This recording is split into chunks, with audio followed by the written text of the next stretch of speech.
Hello class 4 के बच्चों, good morning. आज मैं आप लोगों को हिंदी व्याकरण की किताब से कुछ अभ्यास कार्य करा रहा हूं जो आपकी परीक्षा के दृष्टिकोण से बड़ा ही महत्वपूर्ण है। इसमें आपको मैं जो चीज़ जिस चैप्टर में वस्तुनिष्ठ प्रश्न हैं उस चैप्टर को मैं आपको बता रहा हूं। अब देखिए, सबसे पहला ही चैप्टर में था 4-5 बहुविकल्पी प्रश्न हैं। इनमें से मौखिक भाषा का उदाहरण, अब देखिए भाषा चैप्टर का यह प्रश्न है, तो इनमें से मौखिक भाषा का उदाहरण क्या है। इनमें से मौखिक भाषा का उदाहरण क्या है? तो फ़ोन पर बातचीत करना, पत्र, पुस्तक, समाचार पत्र। पहले भाषा को जानना है। भाषा याद होगा आपको, 2 तरह की भाषा है, एक लिखित और एक मौखिक। लिखकर व्यक्त करने वाली भाषा लिखित और मुंह से बोलकर व्यक्त करने वाली भाषा मौखिक। तो इस तरह से फ़ोन पर बातचीत क्या है? तो मौखिक भाषा। तो यह आपका ऑप्शन सही है। उसके बाद दूसरा है व्याकरण क्या है? व्याकरण क्या है? भाषा के चिन्ह है, भाषा का मूल रूप है, शुद्ध भाषा सिखाने वाला शास्त्र है या भाषा का एक नाम है। अब देखिए यहाँ ऑप्शन में टिक लगा हुआ है, ये बताया गया हुआ है पहले क्लास में आपको, ऑनलाइन क्लास जब हो रही थी। अभी आपको मैं अभ्यास करा रहा हूँ। तो शुद्ध भाषा सिखाने वाला शास्त्र है। उसके बाद बांग्ला भाषा की लिपि क्या है? बांग्ला भाषा की लिपि क्या है, यह प्रश्न है। अब देखिए इस प्रश्न का उत्तर 4 ऑप्शन दिए गए हैं लिपि के बारे में, देवनागरी, रोमन, बंगाली और फारसी। तो ये 4 लिपि में से कौन सी लिपि है बांग्ला भाषा की? तो बंगाली लिपि है। उसके बाद है इनमें से किस भाषा की लिपि देवनागरी नहीं है? अब देखिए इसमें है गुजराती, हिंदी, उर्दू, मराठी। तो ये गुजराती, हिंदी और मराठी सबकी लिपि जो है वह देवनागरी है। केवल उर्दू एक ऐसी भाषा है जिसकी लिपि उर्दू नहीं है, फारसी।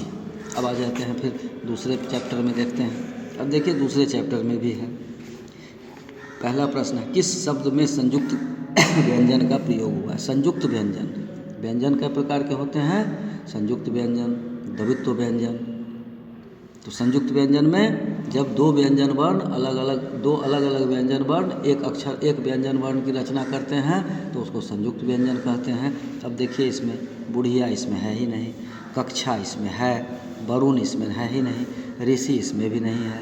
तो कक्षा में आपके संयुक्त व्यंजन है अक्ष। इस तरह से इस शब्द में संयुक्त व्यंजन का प्रयोग हुआ है। उसके बाद किस शब्द में र का प्रयोग मात्रा के रूप में नहीं हुआ है? र एक अक्षर है और वह एक मात्रा का रूप भी ले लेता है।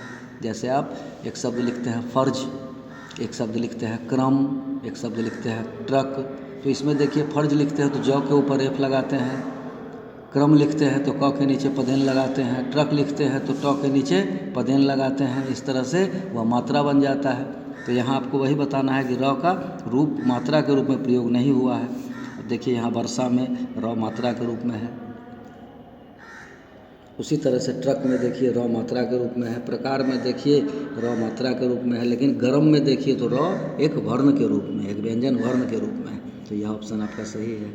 उसके बाद है किस शब्द में मात्रा का प्रयोग हुआ है? अब इसमें देखिए मात्रा का प्रयोग, मात्रा क्या है? स्वर को न लिखकर उस आवाज़ को आप जब चिन्हित करके लिखते हैं तो वह मात्रा बन जाता है। अब कर्तव्य इसमें मात्रा नहीं है, नज़र इसमें मात्रा नहीं है, खरगोश इसमें देखिए गौ में ओ की मात्रा लगी हुई है।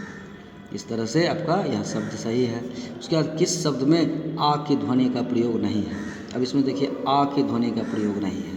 अब देखिए रॉकेट आ है, हाल आ है, ऑफिस आ है, लेकिन गांव में क्या है? आ नहीं है, है।